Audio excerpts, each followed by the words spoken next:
Chapter 6.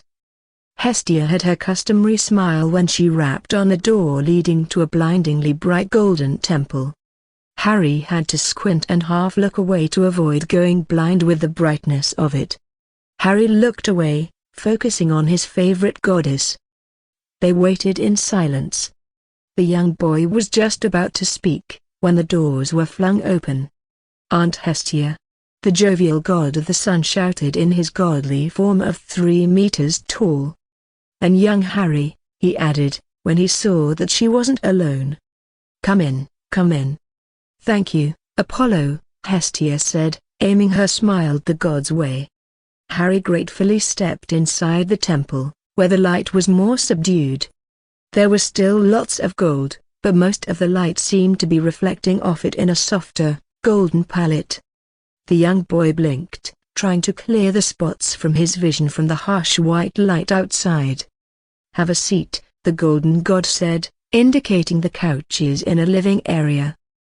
They were aimed at gods and made Harry feel like he was an infant, right before the furniture resized itself to suit mortals, and the god himself shrunk to a mortal form. Can I get you anything? I will have some of that tea, if you have it, Hestia said. Harry sat down himself, and fidgeted slightly when the sun god focused on him. What was he supposed to ask for? Was he even supposed to ask for anything? The god seemed friendly, and Hestia was on good terms with him, so Harry wanted to be on his best behavior. He didn't want to cause Hestia any issues. He wished he'd had time to ask her before she had dragged him here. Anything at all, kiddo, Apollo said with an easy grin. Anyone who's on Aunt Hestia's good side is on mine, he added with a laugh. That implied that, if he ever got on Hestia's bad side, the sun god would be aiming for him. Harry returned the god's smile. He could understand that. Do you have a soda, Mr. Apollo? He asked politely. The god laughed. Any kind you want, kiddo. Harry glanced at Hestia, who kept her smile up. I managed to get a Mountain Dew while I was on my own in New York, he told Apollo. I liked it a lot. Hey, do you have any? The god laughed. Of course, Harry. I'll be right back. He vanished in a shower of golden light, drawing an impressed sound from Harry. Hestia laughed softly. Apollo is a showman, you don't want to look too impressed or he'll spend all day entertaining you. Harry nodded softly, then looked around, shifting uncomfortably. Relax, Hestia said calmly. Apollo is a relaxed god. He's a bit susceptible to flattery, but he isn't going to start cursing or smiting unless you really upset him. Be your normal self, and everything will be fine. Oh. Okay, Harry said, feeling something inside of him relax. How did Hestia keep managing to relax him with just a few words? Sometimes just her presence was enough to ease his anxiety. The god returned, bearing a pot of tea, 2 cups, a glass, and a frosted overcan of ice-cold Mountain Dew. He poured drinks, then sat down and relaxed. So, what brings you to my humble temple, Aunt Hestia? With your new ward, no less. Hestia smiled softly, sipped the tea, and allowed her smile to widen.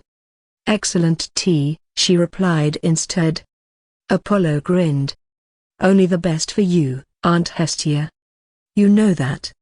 Straight from the Orient. Harry gaped at the god of the sun. Did he just imply that he went to the Far East for a cup of tea? In such a short amount of time? Apollo grinned at Harry's look. God of the sun, kiddo. Speed of light and all that. Whoa, Harry breathed, impressed. The sun god smiled wider, enjoying the boy's look. He looked back at Hestia, who was enjoying her cup of tea. I came for a bit of a favor, the goddess of home and hearth finally said. Harry has been playing in the woods with Artie and her lieutenant, and I'm afraid that he may have picked something up when he drank out of a river. Apollo blinked, then looked at Harry. Spending time with my little sister and her hunters, have we, Harry? He asked with a teasing tone. Harry crossed his arms, feeling defensive all of a sudden. Artie is awesome, and so is Miss Zoe. They've been teaching me to survive on my own. Apollo's grin widened. It's a rare man who can get away with calling my little sis a name like that, he said, shifting closer to Harry. You may want to tell me your secret. Harry frowned. What secret? He asked in confusion, looking at Hestia, who seemed content with her cup of tea and gave no reaction. Artie's just awesome. He thought of something, and his frown deepened. Mr. Apollo? Yeah, kiddo? The sun god said, still focused on the young boy. I thought I read in the book Hestia gave me that you and Artie were twins. And that she was born first. But you say she's your little sister. Was the book wrong? He asked, tentatively, hoping he wasn't offending the jovial god. Apollo laughed, and suddenly he was right next to Harry, and had thrown an arm around the young boy's shoulders. The moment the god did so, Harry felt better than he had ever felt, like pains he didn't even know he had were suddenly gone. There comes a time in a man's life, young Harry, that he must look out for his sister. Even if she is, technically, older, the sun god explained. Harry looked confused. Artie could look out for herself, she was kick-ass and awesome. Then again, he realized, even the most awesome people needed someone to rely on sometimes. Maybe that was what Mr. Apollo was trying to tell him in a rather roundabout way. He just nodded instead. Good. Apollo said, grinning. Now, about that checkup that Aunt Hestia has asked for. I'm afraid to tell you, Harry. He trailed off dramatically, causing the boy to pale and Hestia to look up, sharply. That you are absolutely fine. Harry released his breath, and Hestia shot the sun god a venomous look, which was soon replaced with a shake of her head and a look of obvious tolerance. That water must have been free-flowing, and from an area without a lot of habitation, Apollo told Hestia. Young Harry was in no more trouble drinking it untreated as he was from drinking bottled water. Miss Zoe took me to some forest in the mountains for my survival test, Mr. Apollo, Harry offered. And it was a fast-flowing stream, which is why I risked it. I was just so thirsty. Miss Zoe, eh, Harry? Apollo teased. Did someone manage to worm his way into the man-hating heart of my sister's lieutenant? Harry frowned. Miss Zoe's awesome, he repeated. And my friend. Sorta. She teaches me a lot of things, and she looks out for me so I don't get myself killed. She's really cool. Apollo's grin widened as Harry's speech continued. He exchanged an amused look with Hestia, before turning back to the young boy. It sounds like someone has a crush. A what? Harry asked, confused. A crush, Apollo repeated, grinning widely. It's perfectly normal for young boys to get a crush on their female teacher. Harry's confusion deepened, before he thought he understood what Apollo was implying. Is that like kissing? Because that's gross. Are you some kind of pervert? The sun god spluttered at the reply, while Hestia laughed. Apollo is quite partial to the carnal arts, but at least he isn't married. She confirmed to Harry, who had to puzzle out Hestia's strangely formal words. He took them to mean yes, he's a pervert, but he isn't cheating on anyone. Aunt Hestia. Apollo protested. Hestia didn't reply, and merely lifted an eyebrow at the sun god, as if asking, am I wrong? The god sunk in his plush sofa, pouting. Harry rather liked him, and felt bad about seeing Apollo pouting. He reached over, and patted the god's elbow. There, Mr. Apollo. At least you're better than Mr. Zeus, who is cheating on poor Miss Hera. Apollo was thrown out of his theatrical pout at the sound of a demigod actually saying the words poor Miss Hera and actually mean them. The queen of the gods was usually a demigod's biggest enemy, born as they were as a slight against her domain. He shook his head once to clear his mind of the thought, then gave the young boy a smile. "Thanks for worrying about me, Harry," he said, patting the hand that was still on his elbow. He leaned closer to the boy, and said on a low, conspiratorial tone, "Are you sure you don't have a crush? Because you wouldn't be the first man who would like a kiss from my sis. Or from Zoe, now that I think about it." Harry's nose scrunched. "You. First, Miss Zoe would kill me, and then Artie would curse me. And second, you. Kissing girls is disgusting." Apollo laughed at Harry's reaction. "You'll change your mind sometime, Harry," the sun god teased. Harry shook his head. "No way. Hugging's fine, but kissing is just gross." "I am so reminding you of this conversation in 10 years, the god said, grinning widely. "Apollo, you can stop teasing Harry now," Hestia admonished gently. "Before you push him too far. For now, let him just enjoy his time with Artie and her lieutenant." The sun god seemed to dim for the lack of a better word, but nodded anyway. "All right, Aunt Hestia." Harry let out a sigh of relief. The god seemed friendly enough, but the way he spoke about Artie and Miss Zoe wasn't very nice. He wondered how they would react if he told them about this. The god heard Harry's sigh, and looked at him. "So you get along with my sis, huh? That's very unusual." Harry shrugged. "I like Artie. She's awesome. I just need to be careful what I say, because she'll take things as a challenge and get mad at me." He frowned slightly. "And she's stingy." Apollo blinked, having expected the first part, but not the second. His sister had been called many things, but stingy usually wasn't one of them. "Stingy?" he asked. Harry nodded. "She's teaching me how to shoot a bow, but she won't let me keep it. Her hunters all have awesome bows that appear and disappear whenever they want to, but she won't give me one. She won't even give me a mortal one." She said so to Miss Zoe when Miss Zoe told her how much better my test would have gone if I had a bow. "Artie did say she'd let me keep it if I got a mortal bow, quiver, and arrow. Say she just won't give them to me herself. So she's stingy." Apollo laughed. "That's my little sis for you," he said. "Disliking males and not letting them forget it, even for a moment." Harry shrugged. "I don't think she doesn't like men, or me," he said. "She's teaching me when she can, and is letting Miss Zoe teach me when she can't.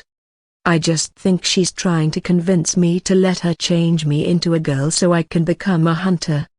Apollo laughed again. "I wouldn't put it past her," he said, still snickering. "You should feel honored, though. There aren't a lot of men that my sister a broken bar like us a broken bar well enough to even offer to turn them. And even fewer who can get away with refusing." Harry looked confused again. Artie was nice, and Apollo made her sound very bad. "Artie's nice," he defended his second favorite goddess. "She wouldn't hurt me unless I did something really stupid. She'd never hurt me for not letting her change me." Apollo grinned. "If you say so, kiddo," he said, tussling Harry's unruly hair. Picking up on what Harry said earlier, he added, "Unfortunately, while I'm a god of archery, I can't just give you an enchanted bow either. Those are reserved for my own kids. But I can do this." He snapped his fingers, and held out a bow and a quiver full of arrows. "Those are mortal, though. That quiver will run out of arrows if you shoot them all, so you'll want to be careful what you use it on." Harry smiled widely. "Whoa. Thanks, Mr. Apollo." He quickly gave the god a big hug, then checked out his new gifts. The god of the sun smiled widely, and glanced at Hestia, who didn't seem to be able to choose between resigned at Apollo taking a chance to show up Artemis, and upset at Harry having something else to hurt himself with. She sighed, and let resignation take over. She couldn't fault Apollo for wanting to show off to Harry and show up Artemis, not after hearing Harry's story. Truth be told, she thought Artie had been a bit stingy herself.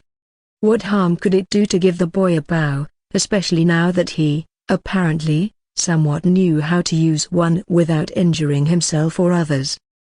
These are brilliant, Harry decided, after having stood up and fully drawn the bow. It was a bit heavier on the draw than the one Artie usually conjured for him, but it was not that big of a deal after all the time he had spent training. Apollo smiled. "You're most welcome, Harry," he said. Hestia finished her tea. "Thank you for giving Harry a look over, Apollo. It's still daytime, so I know how busy you are." Apollo chuckled nervously, shiftily looking away. "Hey. Yeah, busy," he laughed awkwardly, looking away from both Harry and Hestia. The young boy glanced at Hestia, who had a rather tolerant smile on her face.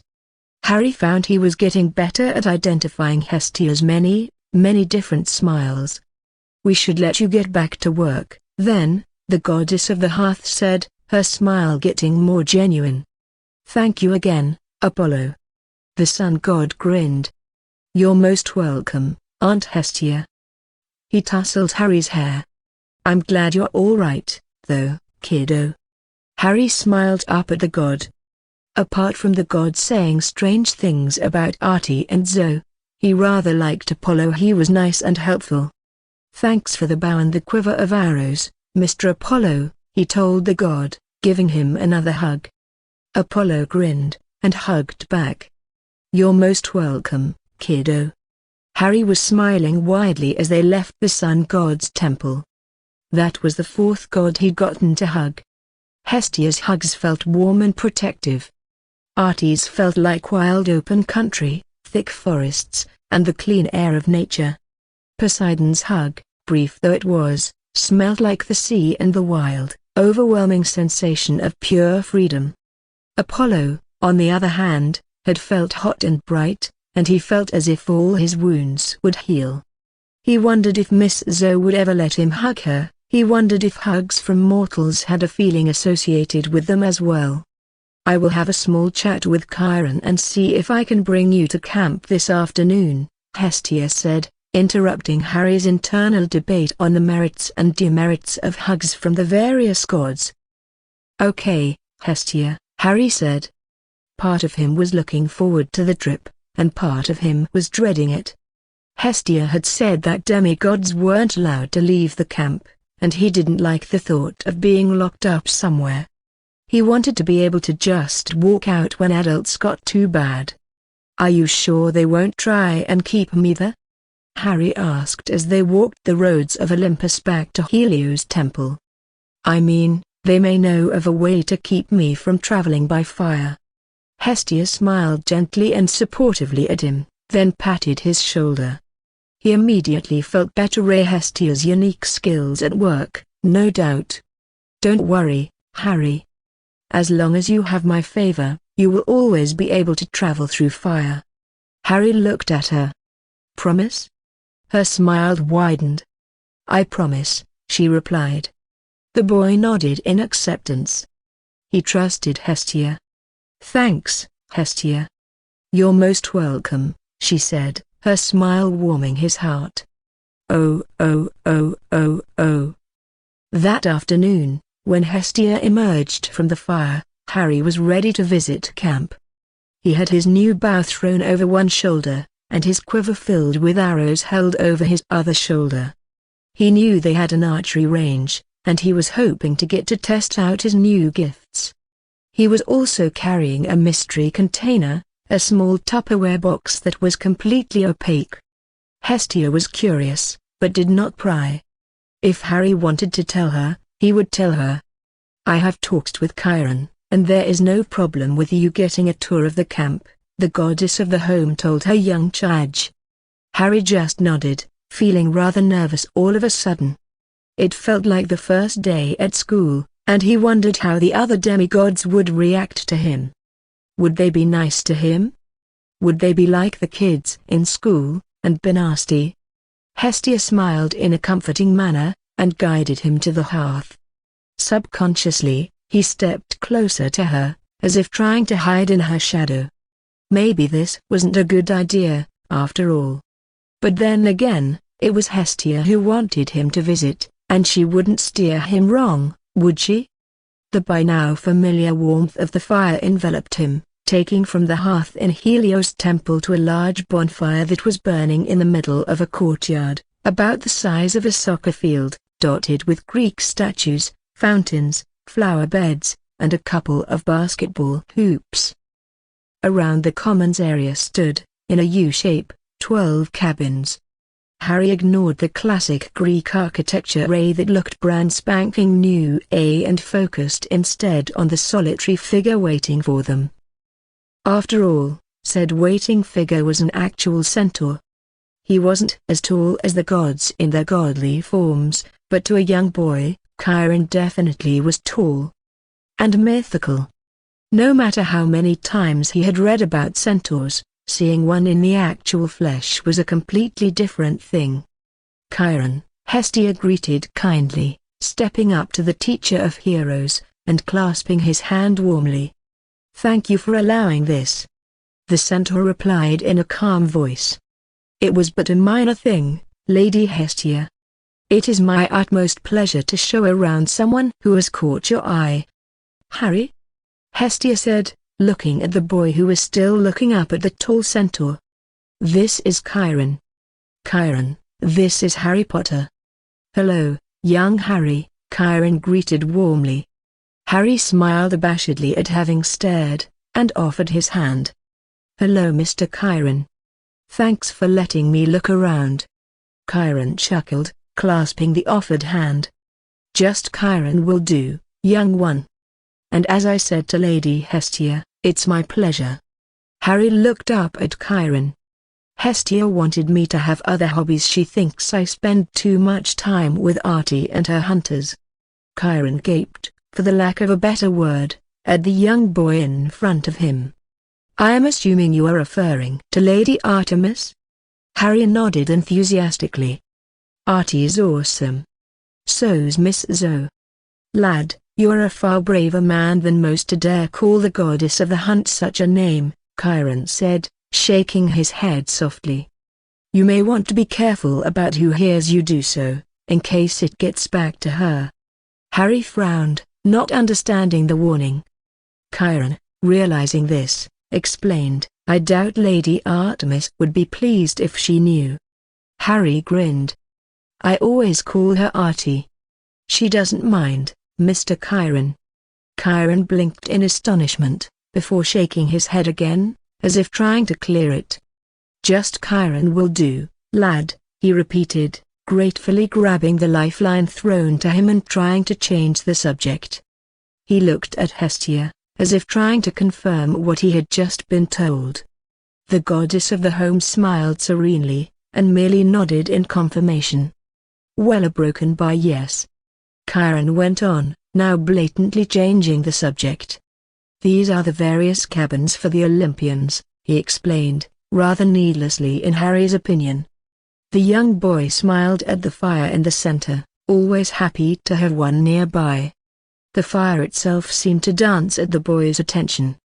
Harry then shifted his gaze to the various cabins.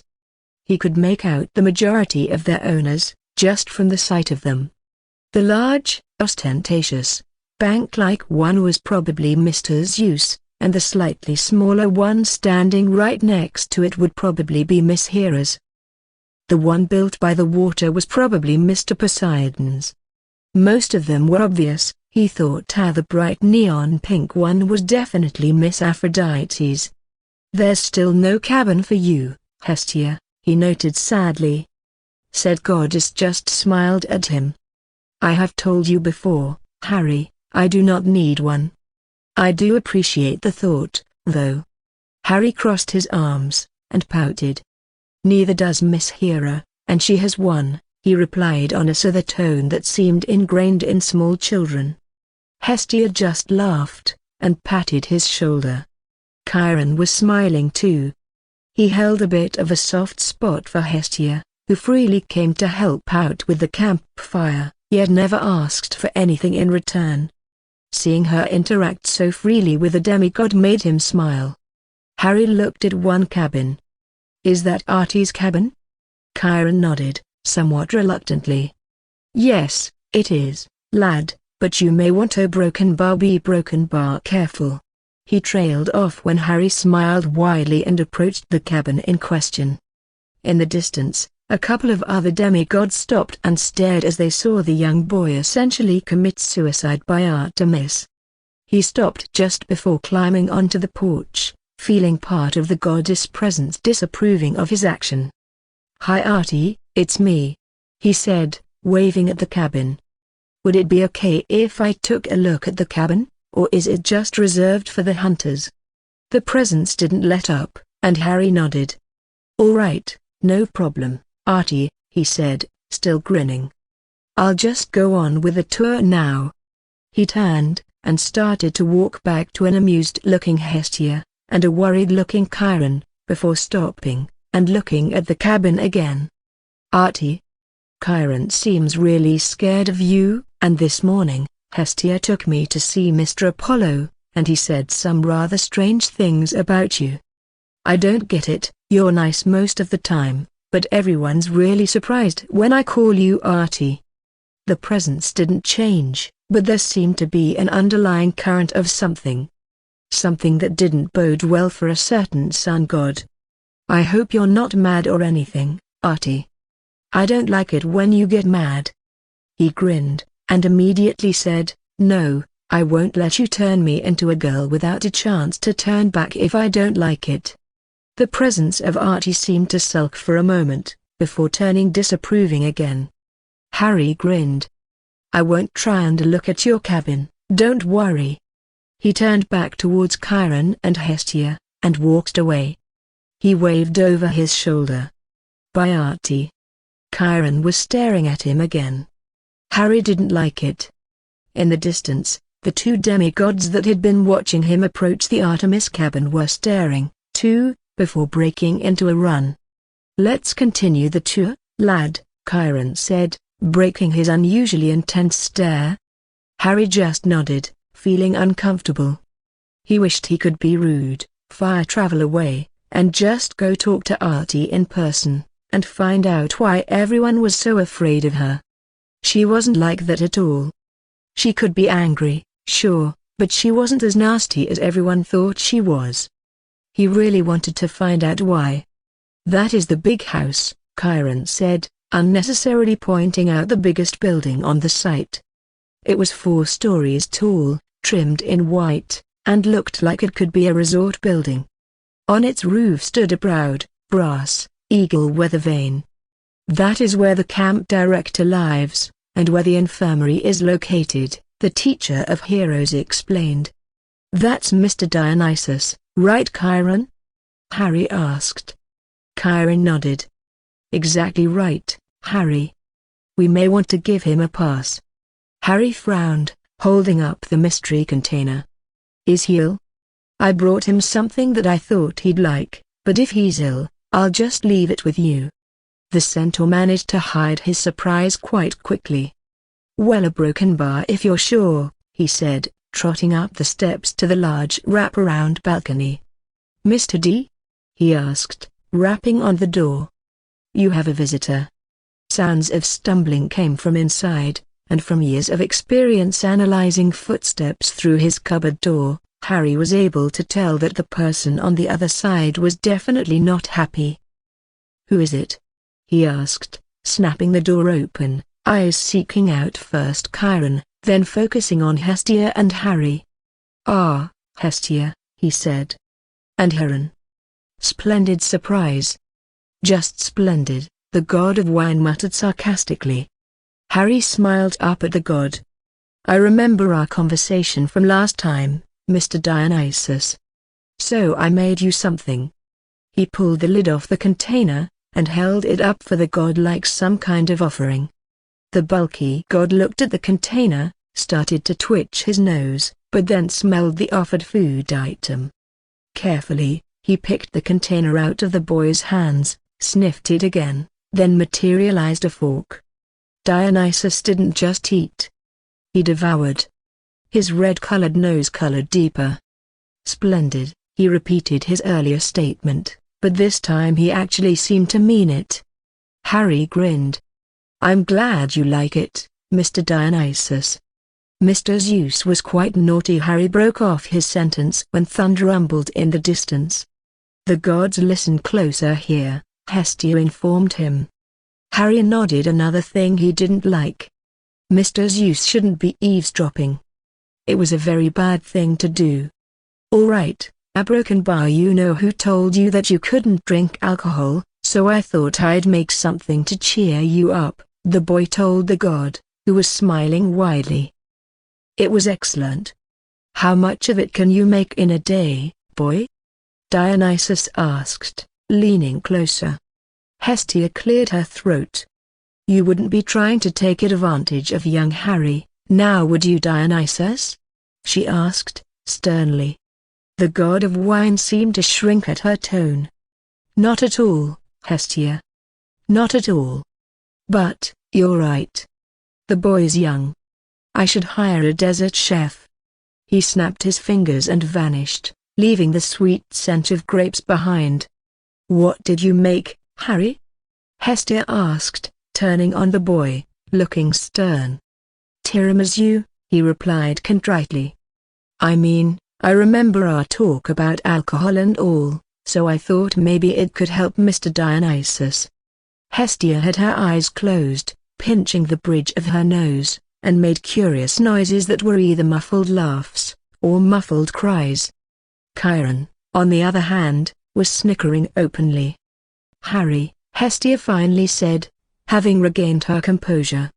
I don't know whether to proud of you for figuring out a loophole nobody else has found, or horrified that would actually go looking for a loophole in an order given by the king of the gods. Harry just smiled widely. Eating isn't drinking, he said. It was obvious. Are we sure the lad isn't one of Athena's? Chiron asked. He doesn't have her eyes, and she is so very protective of her babies that she wouldn't have sided against him on the solstice, Hestia replied with a small shake of her head. He's just clever, that's all. Harry just grinned at the compliment. Sometimes, too clever, she added, making his grin vanish. Yes, well, Chiron said, drawing attention to himself. It is still impressively done. Harry gave him a relived smile. The centaur gave him a surreptitious wink. Perhaps, Hestia said, giving Harry a small look, showing that she had caught Chiron's attempt, but was willing to go along with it. This is a good place to see the camp from, lad, Chiron said, drawing Harry's attention away from Hestia and back to the camp. Harry leaned on the porch's railing, and beheld the compound. The landscape was dotted with buildings, including an open-air pavilion, an amphitheater, a circular arena, a volleyball court, a small lake had canoes gliding over its surface. There was an archery range that made Harry's fingers twitch towards the bow he was carrying. That one was definitely something he wanted to check out further. He looked further, and saw some campers riding horses on a wooded trail. Horses with wings. Harry grinned. Pegasuses. Or was that Pegasi? Let's get on with the tour, Chiron said, waving them on. It was a good thing, too, because the scenery was so peaceful that Harry could have stayed up here all afternoon. As they walked, they passed the volleyball pit. Some of the campers had been playing, but stopped and stared when the trio walked past them. Harry shrunk back. He didn't like being at the center of attention like this, and wished desperately that he could hide in Hestia's shadow. Don't worry, Harry. They may stare, but they have good hearts, Chiron reassured the boy. Well, mostly, he corrected himself. Demigods are mortals, after all, so you find all shapes and sizes. Harry just nodded shyly. Everyone here was way older than him, dressed in those strange orange Camp Half-Blood t-shirts that hurt Harry. He may be a demigod, but he wasn't a half-blood. It sounded demeaning. They walked through the strawberry fields that surrounded the big house, where more campers were picking bushels of the fruit. They looked really good strawberries, too. Mr. Dionysus? Harry asked. Chiron smiled, proudly. "Exactly right, Harry. He has a way with fruit-bearing plants. It pays our expenses quite nicely." Harry just nodded, and stopped to listen for just a few moments to a half-goat, half-man with horns on his head, playing the reed pipes. It sounded quite nice, in his opinion. "The satyr's woodland magic is very good at pest control," Chiron explained, pointing to a line of bugs, fleeing as if faced with a flood. "Come on, Harry," Chiron said, when it became apparent that Harry would be content to just stand here and listen to the satyr play all day. "From your statements about Lady Artemis, I think you will enjoy seeing the surrounding forest." Harry drew his attention away, and nodded eagerly. Hestia just sighed theatrically. "And I wanted him away from playing in the woods," she said, teasingly. The young boy pouted at her. "But I like the woods. And being able to take care of myself when things get bad." Hestia hugged him. "I know, Harry. I was just teasing you,